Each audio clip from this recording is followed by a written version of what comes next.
우려되는 대목은 잠시 보셨던 환율입니다. 미국의 기준금리가 내려도 미국의 증시가 떨어져도 달러원 환율이 1,470원 아래로 내려오긴커녕 1,480원에 오히려 다가서고 있는 상황인데요. 결국은 금융당국이 시장 점검에 나섰습니다. 지웅배 기자. 네, 지용배입니다. 네, 우선 당국의 현재 시장 인식은 어떻습니까? 네, 이혁원 금융위원장은 정부 서울청사에서 금융감독원과 금융연구원, 한국개발연구원, 시장 전문가들과 금융시장 상황 점검 회의를 열었는데요. 이 위원장은 이 자리에서 시장 상황을 엄중히 주시하고 필요한 경우 과감하고 선제적인 시장 안정 조치를 시행하겠다고 밝혔습니다. 이달 들어 원달러 환율 평균이 1,470원을 넘기며 외환위기 이후 가장 높은 수준인데다 국고채 금리도 연중 최고치를 달성하며 금융시장 변동성이 확대된 데 따른 겁니다. 점검회의 참석자들은 우리 경제 안정적인 성장 전망과 국내 금융권의 위기 대응 능력은 양호하다고 평가하면서도 원화 기조였던 글로벌 통화 정책에서 변화 조짐이 나타나며 우리 시장 변동성 확대까지 이어질 수 있다는 점을 우려했는데요. 미국 연방준비제도는 금리 인하 기조를 이어갈 가능성이 있지만 일본이나 호주, 캐나다 등은 인하 종료나 인상 가능성도 시사하고 있어서입니다. 네, 그러면 구체적으로 시장 안정을 위한 대응 방안은 어떻게 됩니까? 네, 우선 비우량 회사채와 기업 모금 등 약 12조 원 가까운 채권을 사들여 시장 안정에 나섭니다. 또 내년에 채권과 단기자금 시장 안정을 위해 최대 37조 원 넘는 돈을 공급합니다. 이 밖에 부동산 프로젝트 파이낸싱 연착륙을 위한 최대 60조 9천억 원 규모의 지원 프로그램도 이어갈 예정입니다. 이 위원장은 채권 시장과 단기자금 시장은 작은 이벤트에도 변동성이 빠르게 전이될 수 있다며 회사채와 은행채, 여전채 만기 구조와 금융권 채권 보유 현황 등 점검을 주문했습니다. SBS 비즈 지웅배입니다. 재테크 관련 소식 조금 더 전하겠습니다. 주식 투자 관련 수수료가 당장 오늘부터 인하됩니다.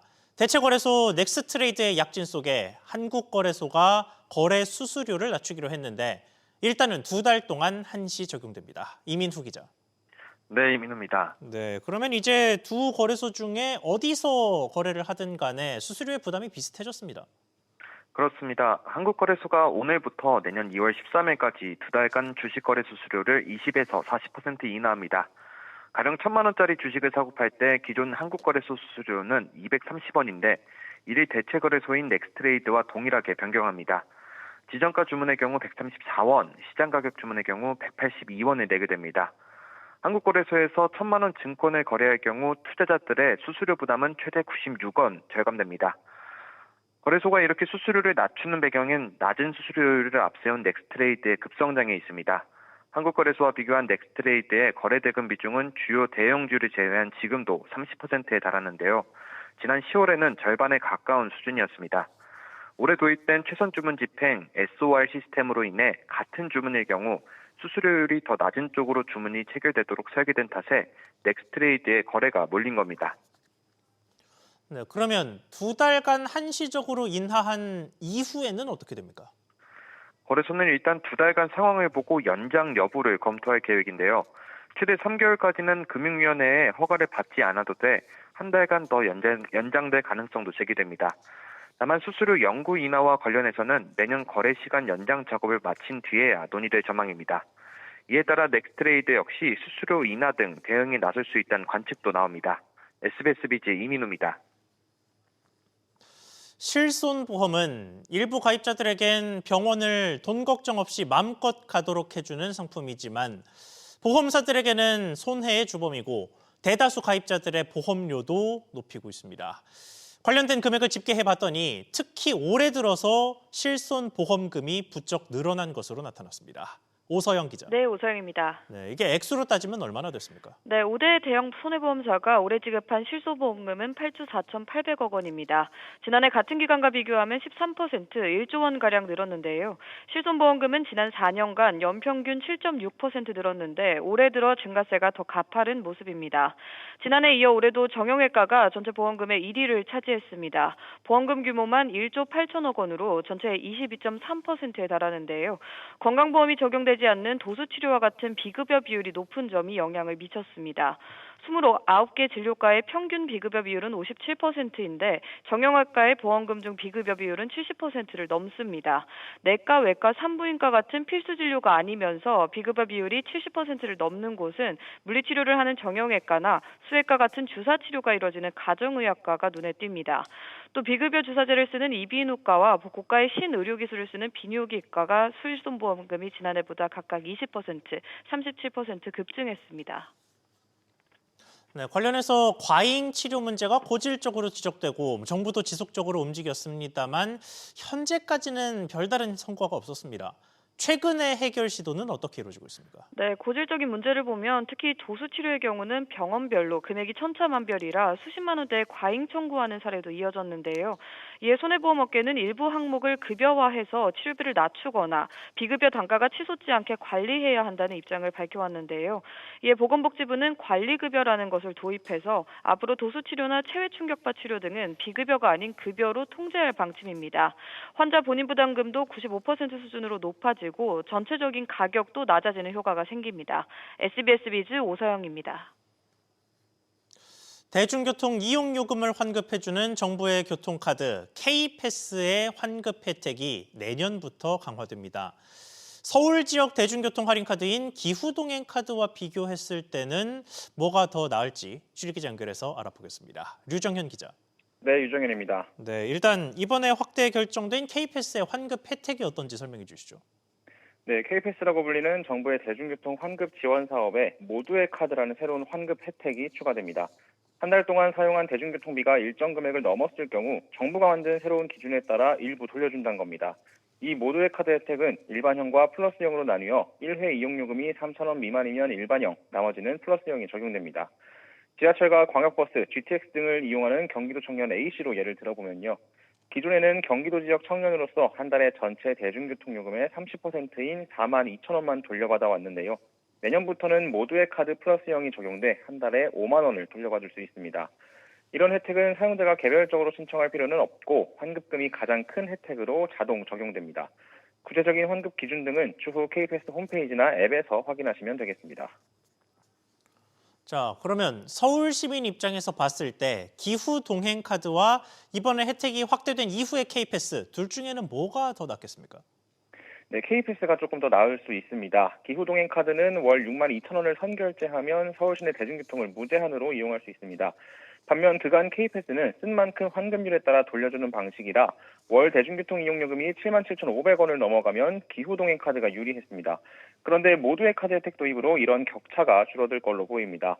가령 서울에 거주하는 40살 직장인이 월 8만 원을 서울 지하철 요금으로 모두 사용한다고 가정하면 기존 K패스는 16,000원을 돌려받는 반면 기후동행 카드는 18,000원을 절약하는 구조였는데요. 내년부터는 K패스 모두의 카드 혜택으로 기후동행 카드와 같은 금액인 18,000원을 돌려받게 됩니다. 정부는 이번 혜택 강화로 새 정부의 무제한 대중교통 정액 패스가 출시된 셈이라고 설명했습니다. SBS 비즈 유정현입니다. 이어서 기업들 소식입니다. 쿠팡의 개인정보 유출 사태와 관련해 오는 17일 국회 청문회가 열립니다. 창업주 김범석 쿠팡 INC 이사회 의장이 참석할지가 관심이었는데 역시나 불출석을 통보하며 자신이 글로벌 CEO라는 점을 강조했습니다. 이한승 기자. 네, 이한승입니다. 네, 글로벌 CEO라는 이유만으로 못 나온다고 하지는 않았을 것이고 사유가 뭐였습니까? 네, 김 의장은 불출석 사유서를 통해 글로벌 기업인 쿠팡의 비즈니스 일정 때문에 청문회에 못 나온다고 밝혔습니다. 한마디로 바쁘다는 겁니다. 김 의장은 과거에도 수차례 국회에 출석 통보를 받았지만 응한 적이 없습니다. 또 박대준, 강한승 전 대표는 전 대표라서 못 나온다고 설명했는데요. 결국 지난 10일 선임된 하럴드 로저스 신임 대표가 출석하는 만큼 모르쇠 청문회가 될 것이라는 우려가 나오고 있습니다.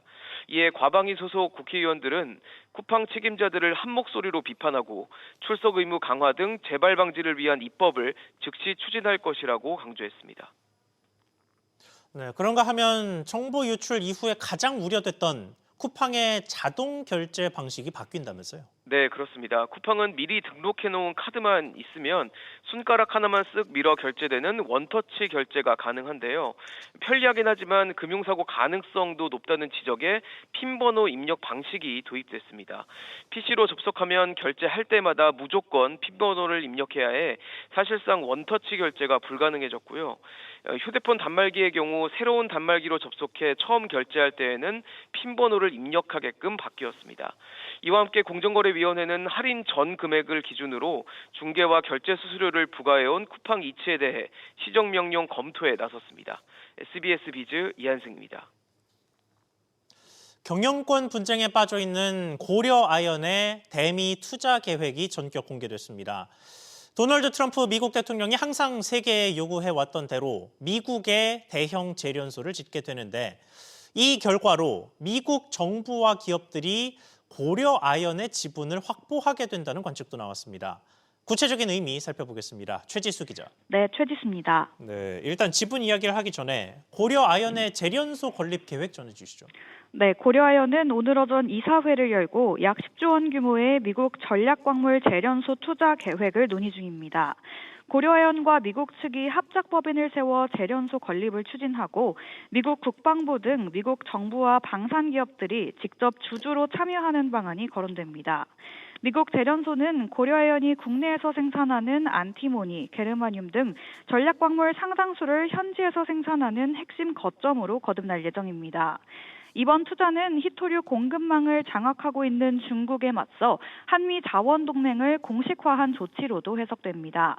미국 내 공급망 재건이 필수적인 상황에서 고려아연은 희소금속을 광석에서 불순물 없이 뽑아내는 세계 최고의 습식 재련 기술을 보유해 탈중국에 대응할 유일한 대안으로 꼽혀왔습니다.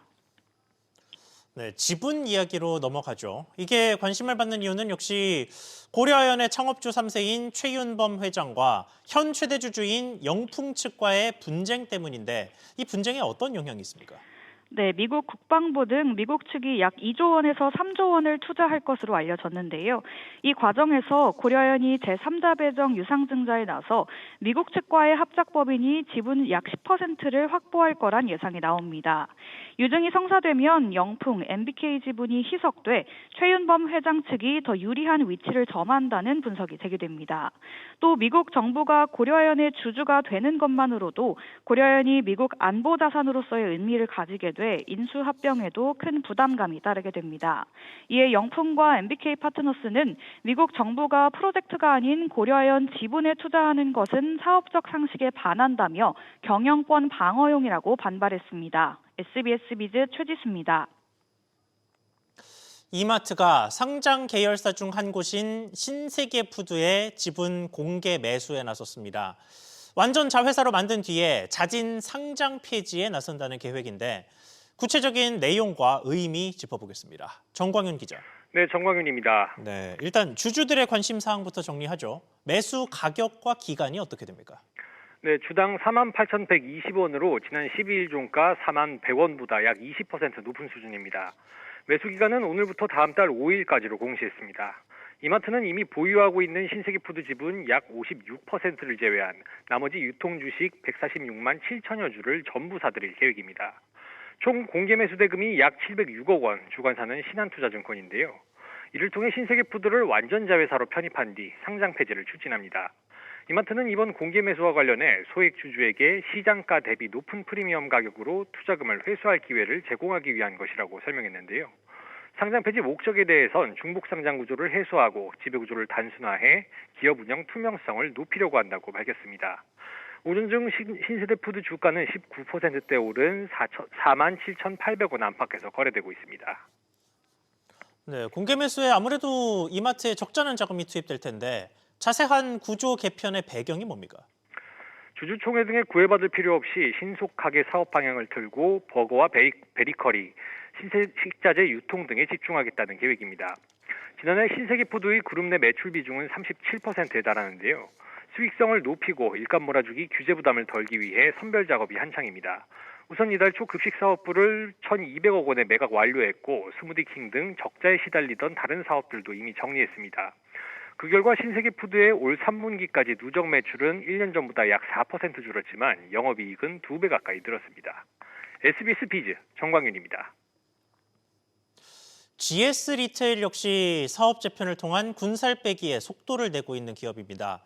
최근 반려동물 용품과 농산물 가공 사업 등을 정리한 데 이어서 해외 숙박 공유 사업도 접은 것으로 나타났습니다. 취재기자 연결해 보겠습니다. 김한나 기자. 네, 김한나입니다. 네, GS 리테일이 정리했다는 해외 숙박 공유 사업 어떤 것이었습니까?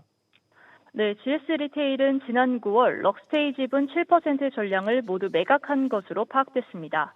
럭스테이는 베트남 숙박 공유 업체로 GS 리테일은 지난 2019년 베트남 현지 사업의 확장성을 염두하고 투자했지만 이후 코로나와 함께 글로벌 숙박 공유 플랫폼 시장에서 경쟁력을 확보하지 못하면서 투자 대비 성과를 내지 못한 것으로 풀이됩니다. GS 리테일은 이번 지분 매각에 대해 본업 중심의 성장과 사업 구조 효율화를 통한 내실 경영 강화를 위한 것이라고 설명했습니다. 네, 이 밖에도 최근 들어서 사업 구조 재편이 한창이었는데 앞서 재편된 사업들은 어떤 게 있었습니까?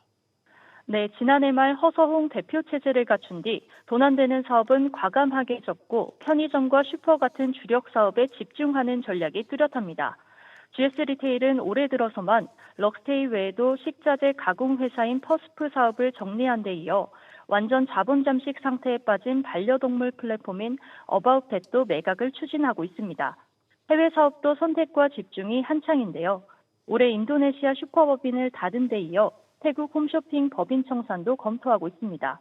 특히 GS 리테일이 2021년 3천억 원 넘게 주고 지분 30%를 사들인 배달앱 요기요가 시장에서 뒤처지면서 GS 리테일의 관련 행보에 관심이 쏠리고 있습니다. SBS 비즈 김한나입니다. 최근에 소비자들의 공분을 샀던 치킨 가격은 그대로 두는 대신 중량만 줄이는 이른바 슈링크플레이션을 막기 위해 치킨 중량 표시제가 오늘부터 도입됩니다. 그런데 업계 상황을 살펴봤더니 절반가량이 아직 도입 준비가 안 된 것으로 파악됐습니다. 취재기자 연결해 보겠습니다. 정대한 기자. 네, 정대한입니다. 네, 그러니까 정상적으로는 오늘 이미 도입이 되어 있어야 하는데 첫날 상황이 어떻습니까? 네, 현재 정부가 조리 전 총 중량을 그램 또는 호 단위로 표시하도록 의무화한 10대 치킨 프랜차이즈 가운데 자사 홈페이지나 앱에 중량수를 표시해 놓은 곳은 현재까지 BHC, 교촌치킨, 국내치킨, 지코바치킨, 호식이 2마리 치킨 등 5곳에 불과합니다. 특히 윙, 공 같은 부분용 메뉴의 경우 정확한 중량 측정이 어렵다는 이유로 대부분의 업체가 중량이 아닌 개수 기준으로만 표기하고 있습니다. 배달앱상에서도 중량 표시제가 아직 반영되지 않았는데요. 배달의 민족 관계자는 중량 표시 도입을 준비하고 있으며 구체적인 구현 방식은 논의하고 있다고 설명했습니다. 이에 따라 당분간 혼란스러운 소비자들과 가맹점주 간의 마찰 등도 우려됩니다. 네, 도입 초기 시행착오가 예상됩니다. 네, 이를 감안해 정부는 표시제를 오늘부터 시행하되 메뉴판 변경 등의 작업을 고려해 내년 6월까지를 계도 기간으로 두기로 했습니다. 중량 표시제는 지난 9월 교촌의 이른바 순살 사태가 촉발했습니다. 앞서 교촌은 순살 메뉴의 중량을 줄이고 부위도 일부 변경하면서 이를 소비자들에게 제대로 알리지 않아 논란이 커졌는데요. 결국 중량과 부위 변경 모두 원래대로 하겠다고 번복했습니다. 이에 따라 마련된 중량 표시제 계도 기간이 끝나면 정부는 위반 업체에 대해 최대 영업 정지의 강력한 처분을 내릴 계획입니다. SBS 비즈 정대한입니다. 최근 연달았던 해킹 사고에 더해 단말기 유통구조 개선법, 이른바 단통법의 폐지까지 맞물리면서 이동통신사를 갈아탄 사람들이 올해 급증한 것으로 나타났습니다. 다만 SK텔레콤부터 KT와 LGU+ 등 통신 3사가 모두 정보 유출 사고에 휘말리면서 소비자들이 갈수록 체념하는 모습도 나왔습니다. 김동필 기자. 네, 김동필입니다. 네, 일단 휴대폰의 번호 이동이 11년 만에 가장 많았다면서요? 네, 그렇습니다. 올해 11월까지 누적만으로 약 729만 건을 기록하면서 지난 2014년 이후 11년 만에 최대치를 기록하고 있습니다. 통상 12월이 되면 50만 건 정도라서 올해 번호 이동은 최종 780만 건으로 추산됩니다. 번호 이동은 논란 속에 단통법이 들어섰던 지난 2014년 865만 건을 기록한 뒤 2022년 450만 건까지 내리며 감소 추이를 보였습니다. 그러다 2023년부터 소폭 반등세를 보였는데 올해는 급속도로 늘었습니다. 단통법이 지난 7월 폐지된 영향도 있지만 이동통신사 해킹 사태가 결정적인 영향을 줬다는 분석입니다. 그런데 해킹에 민감하게 반응했던 소비자들도 갈수록 체념하는 듯한 모습이 나타난다면서요? 네, SKT 해킹 사태가 터진 5월과 KT와 LG U+ 해킹이 불거진 9월과 10월 추이가 사뭇 달랐습니다. 5월만 해도 SKT에서 KT나 LG U+, 알뜰폰 등으로 이탈자가 44만 건에 달했는데요. 9월 KT 해킹 사태 때 KT 이탈자는 9만 9천여 건에 머물렀고 10월 LG U+ 해킹 때 LG U+ 이탈자도 8만 7천여 건에 그쳤습니다. 해당 통신사로 옮겼던 이들을 제외한 순이탈만 보면 격차는 더 커지는데요. 5월 SKT 순이탈은 40만 건에 달했는데 9월 KT 순이탈은 3천여 건, 10월 LG U+ 순이탈은 200여 건에 못 미쳤습니다. 이동통신 3사 모두 털리면서 거기서 거기란 인식이 확산된 영향으로 보입니다. SBS 비즈 김동필입니다. 한국토지주택공사 LH가 건설 현장에서 반복돼 온 중대 재해를 막기 위해 현장 안에 의료 인력과 구급차를 상시 배치하는 안전보건센터 1호점을 열었습니다. LH는 내년부터 이 모델을 전국 주요 개발지구로 확대할 계획인데 1호점 현장을 박연신 기자가 다녀왔습니다.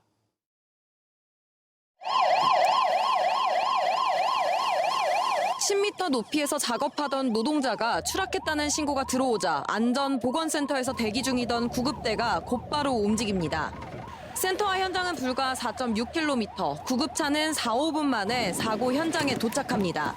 현장의 응급 상황은 센터 내부 모니터로 실시간 전송되며 근처 병원 응급실과도 즉시 연결됩니다.